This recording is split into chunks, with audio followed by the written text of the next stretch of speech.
It's 2008. Up to this point, only LEGO games made by TT Games were LEGO Star Wars the video game, LEGO Star Wars the original trilogy, and the combination from these two games called LEGO Star Wars the Complete Saga. Those games sold well and LEGO started considering other franchises for TT Games to make a game about. LEGO had already sold LEGO Batman sets since 2006, and since the Dark Knight film was soon to be released, TT Games started working on it. However, mid-development they also had to release LEGO Indiana Jones because it was also getting a new movie. TT Games started working on it and finished it in only 7 months, and the LEGO Batman the video game got released 3 months after, which makes these two games quite appropriate to compare since they were developed in the same time period.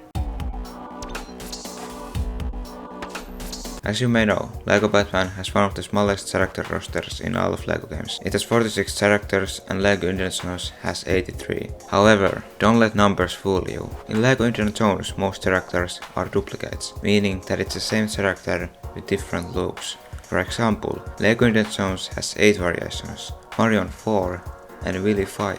Another reason for so many characters are the goons. LEGO Batman has 10 different goons. Indiana Jones on the other hand has 22, which to be fair makes more sense because the locations change so much. Another thing is that LEGO Batman's character roster doesn't include hero suits. Both Batman and Robin have 4 additional suits, and if we also count Batgirl's and Nightwing's suits, it goes from a total of 46 characters to 62. Now tell me, what gives characters a purpose in this game? Their abilities. I won't go in depth about every single ability in these games, I just want to say how these two games use abilities. By abilities I only mean those that help you advance in a level or find collectibles, and are mostly unique, so I don't count building, hanging on ropes or using zip lines, because every single character can do that.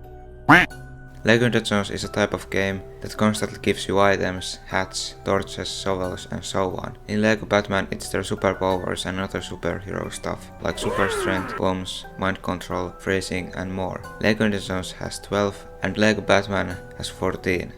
I might have missed out on some abilities, so correct me if so. Let's start with the numbers. LEGO Indiana Jones has 18 levels plus 3 bonus levels. LEGO Batman on the other hand has 15 hero levels and 15 villain levels, and also 2 bonus levels. When it comes to the atmosphere of the levels, you get what you order. LEGO Batman takes place in Gotham City, while in LEGO Indiana Jones you travel around the world that takes place in 1930s, in places like cities, temples and nature. Thanks to these wiki articles I was able to easily check all the boss levels in both games. In LEGO Batman it was 21, in LEGO Indiana Jones it was 14. LEGO Indiana Jones bonus levels are LEGO City level, Warehouse level and the Prologue. LEGO Batman has LEGO Arkham Asylum and Bruce Wayne's Manor. In all of these levels except the Prologue you need to collect a set amount of studs. Either way, I think both games still offer a lot of enjoyment when it comes to levels. LEGO Batman's music is from the Batman movie from 1989, which was composed by Danny Elfman. In LEGO Indiana Jones the music is from the first 3 Indiana Jones movies, which were composed by John Williams. LEGO Indiana Jones has more tracks, and this is something I noticed while playing both games. In LEGO Batman you hear the same tunes most of the time. I think that maybe they could have used songs from other Batman movies like Batman Returns or Batman Forever. In later LEGO Batman games the music felt more fresh because the soundtrack seemed to have more variety. You are probably already familiar with minikits and red bricks. In every normal level there are 10 minikits and 1 red brick. Usually collecting every minikit unlocks bonus levels and bonus characters, and red bricks unlock extras. In LEGO Batman there are 30 red bricks, but instead of making 30 unlockable extras for them, they made 15, because the remaining red bricks would unlock suit upgrades. These upgrades would add new abilities to Batman's and Robin's suits, such as Flaming Batwing on the Heat suit, that deals more damage to enemies. Then there is data. At the start of the game you have 13 pieces of data, but as you beat more levels you unlock data that can be bought in the shop. The price of the data pieces gets higher and higher the further you unlock them. Data tells facts about the Batman lore, such as Two-Face carries with him a 2-headed coin which has one side scratched with an axe. In most of the levels because there are hostages that you need to save. After saving every hostage, you get a bonus character called Hose. One thing that makes him special is that he can build really fast. In LEGO Indiana Jones, there are no minikits nor red bricks, but artifacts and parcels. Artifacts are exactly the same as minikit, but it looks different and it makes a subtle sound, which can be helpful when you are searching for them. Instead of being collected in contact like red bricks, parcels need to be carried to a mailbox. Sometimes it's simple, but sometimes the game finds more creative ways for you to deliver the parcel. Lastly, you can find Star Wars characters in some of the levels. Once you collect all of them, you'll be rewarded with a playable Han Solo.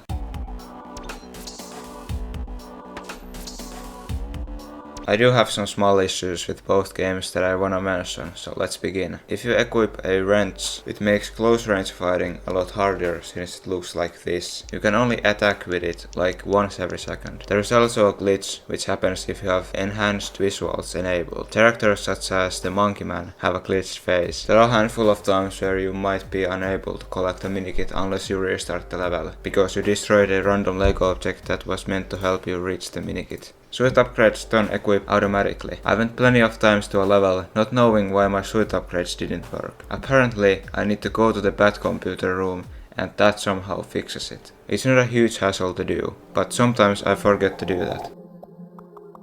And that's all I wanted to discuss in this video. Did I miss something? Let me know. I also won't jump into conclusions about which game is better, but I will give my opinion. LEGO Indiana Jones The Original Adventures is better. I might be biased, but this was the first console game I played, and that was probably back in 2009. I don't think I knew video games could be played with another person. Up to that point I had played some single player games on an old computer, but being able to play 2-player co-op with my brother was very new to me, and that made it even more fun. The environments and music in the game especially still trigger something in my brain that gives me a warm feeling. When I said I might be biased, I should have said very biased, but I still don't think LEGO Batman is necessarily better. Does it have more levels? Yeah, but just because a game has more content than another doesn't automatically put it in an advantage. So yeah, sorry if this video script was a bit rough around the edges. This is my first time trying to do a video like this. Anyway, thanks for sticking to the end and I'll see you later.